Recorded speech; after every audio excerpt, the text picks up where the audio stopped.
श्री राम सप्तषष्टितम सर्ग। हनुमान जी का समुद्र लांघने के लिए उत्साह प्रकट करना, जामवान के द्वारा उनकी प्रशंसा तथा वेग पूर्वक छलांग मारने के लिए हनुमान जी का महेंद्र पर्वत पर चढ़ना। 100 योजन के समुद्र को लांघने के लिए वानर श्रेष्ठ हनुमान जी को सहसा बढ़ते और वेग से परिपूर्ण होते देख सब वानर तुरंत शोक छोड़कर अत्यंत हर्ष से भर गए और महाबली हनुमान जी की स्तुति करते हुए जोर जोर से गर्जना करने लगे। वे उनके चारों ओर खड़े हो प्रसन्न एवं चकित होकर उन्हें इस प्रकार देखने लगे जैसे उत्साह युक्त नारायण अवतार वामन जी को समस्त प्रजा ने देखा था। अपनी प्रशंसा सुनकर महाबली हनुमान ने शरीर को और भी बढ़ाना आरंभ किया।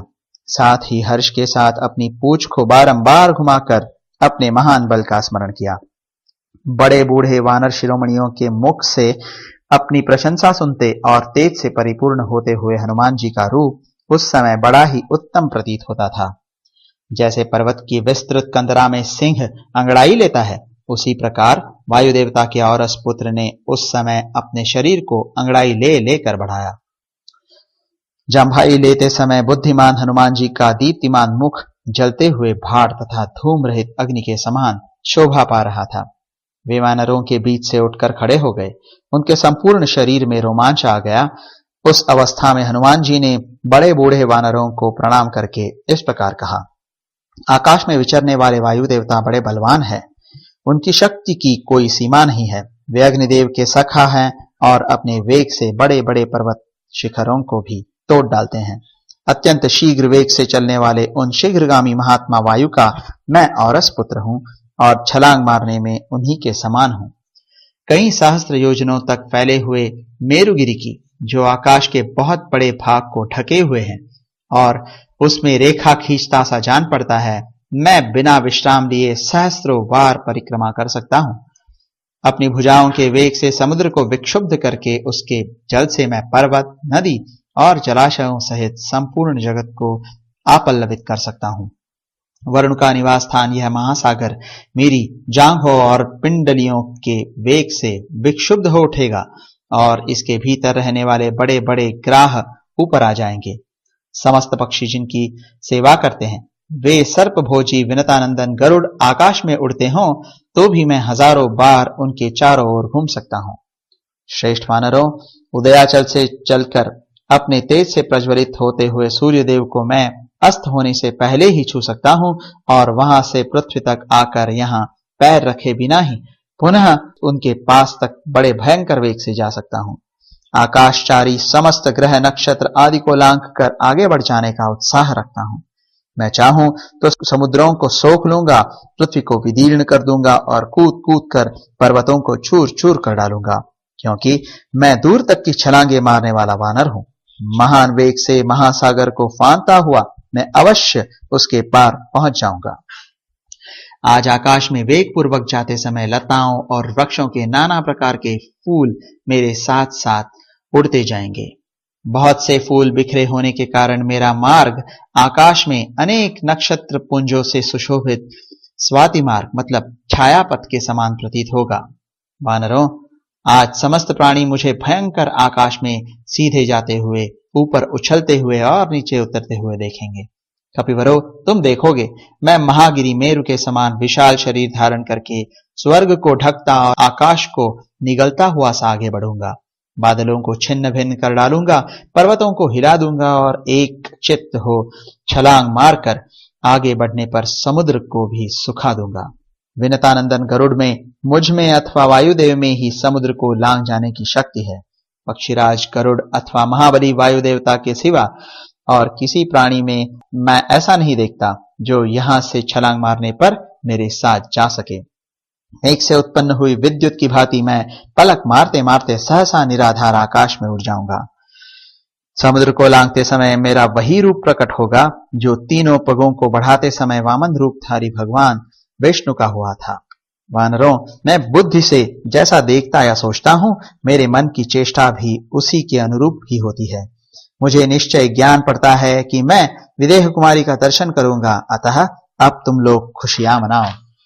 मैं वेग में वायु देवता तथा गरुड़ के समान हूं। मेरा तो ऐसा विश्वास है कि इस समय मैं 10,000 योजन तक जा सकता हूं। वज्रधारी इंद्र अथवा स्वयंभू ब्रह्मा जी के हाथ से भी मैं बलपूर्वक अमृत छीनकर सहसा यहाँ ला सकता हूँ। समूची लंका को भी भूमि से उखाड़कर हाथ पर उठाए चल सकता हूँ, ऐसा मेरा विश्वास है। अमित तेजस्वी वानर श्रेष्ठ हनुमान जी जब इस प्रकार गर्जना कर रहे थे, उस समय संपूर्ण वानर अत्यंत हर्ष में भरकर चकित भाव से उनकी ओर देख रहे थे। हनुमान जी की बातें भाई बंधुओं के शोक को नष्ट करने वाली थी। उन्हें सुनकर वानर सेनापति जाम्बवान को बड़ी प्रसन्नता हुई। वे बोले, वीर केसरी के सुपुत्र वेगशाली पवन कुमार, तात, तुमने अपने बंधुओं का महान शोक नष्ट कर दिया। यहाँ आए हुए सभी श्रेष्ठ वानर तुम्हारे कल्याण की कामना करते हैं। अब ये कार्य की सिद्धि के उद्देश्य से एकाग्र चित्त हो तुम्हारे लिए मंगल कृत्य, स्वस्ति वाचन आदि का अनुष्ठान करेंगे। ऋषियों के प्रसाद, वृद्ध वानरों की अनुमति तथा गुरुजनों की कृपा से तुम इस महासागर के पार हो जाओ। जब तक तुम लौटकर यहाँ आओगे तब तक हम तुम्हारी प्रतीक्षा में एक पैर से खड़े रहेंगे, क्योंकि हम सब वानरों का जीवन तुम्हारे ही अधीन है। तदनंतर कपिश्रेष्ठ हनुमान ने उन वनवासी वानरों से कहा, जब मैं यहाँ से छलांग मारूंगा उस समय संसार में कोई भी मेरे वेग को धारण नहीं कर सकेगा। शिलाओं के समूह से शोभा पाने वाले केवल इस महेंद्र पर्वत के ये शिखर ही ऊंचे ऊंचे और स्थिर है, जिन पर नाना प्रकार के वृक्ष फैले हुए हैं तथा गैरिक आदि धातुओं के समुदाय शोभा दे रहे हैं। इन महेंद्र शिखरों पर ही वेग पूर्वक पैर रखकर मैं यहाँ से छलांग मारूंगा। यहाँ से 100 योजन के लिए छलांग मारते समय महेंद्र पर्वत के ये महान शिखर ही मेरे वेग को धारण कर सकेंगे। यूं कहकर वायु के समान महापराक्रमी शत्रु मर्दन पवन कुमार हनुमान जी पर्वतों में श्रेष्ठ महेंद्र पर चढ़ गए। वह पर्वत नाना प्रकार के पुष्प युक्त वृक्षों से भरा हुआ था। वन्य पशु वहां की हरी हरी घास चर रहे थे। लताओं और फूलों से वह सघन जान पड़ता था और वहां के वृक्षों में सदा ही फल फूल लगे रहते थे। महेंद्र पर्वत के वनों में सिंह और बाघ भी निवास करते थे। मतवाले गजराज विचरते थे। मदमत्त पक्षियों के समूह सदा कलरव किया करते थे तथा जल के स्रोतों और झरनों से वह पर्वत व्याप्त दिखाई देता था। बड़े बड़े शिखरों से ऊंचे प्रतीत होने वाले महेंद्र पर्वत पर आरूढ़ हो इंद्रतुल्य पराक्रमी महाबली कपिश्रेष्ठ हनुमान वहां इधर उधर टहलने लगे। महाकाय हनुमान जी के दोनों पैरों से दबा हुआ वह महान पर्वत सिंह से आक्रांत हुए महान मदमत्त गजराज की भांति चीत्कार सा करने लगा। वहां रहने वाले प्राणियों का शब्द ही मानो उसका आर्त चीत्कार था। उसके शिला समूह इधर उधर बिखर गए। उससे नए नए झरने फूट निकले। वहां रहने वाले मृग और हाथी भय से थर्रा उठे और बड़े बड़े वृक्ष झोंके खाकर झूमने लगे। मधुपान के संसर्ग से उद्यत चित्त वाले अनेकानेक गंधर्वों के जोड़े, विद्याधरों के समुदाय और उड़ते हुए पक्षी भी उस पर्वत के विशाल शिखरों को छोड़कर जाने लगे। बड़े बड़े सर्प बिलों में छिप गए तथा उस पर्वत के शिखरों से बड़ी बड़ी शिलाएं टूट टूट कर गिरने लगी। इस समय वह महान पर्वत बड़ी दुरावस्था में पड़ गया।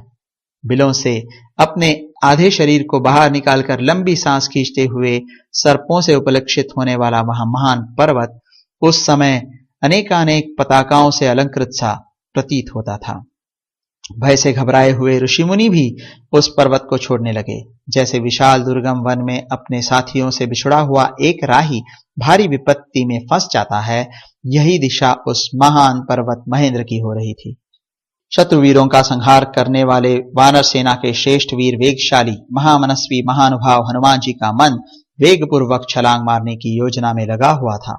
उन्होंने चित्त को एकाग्र करके मन ही मन लंका का स्मरण किया।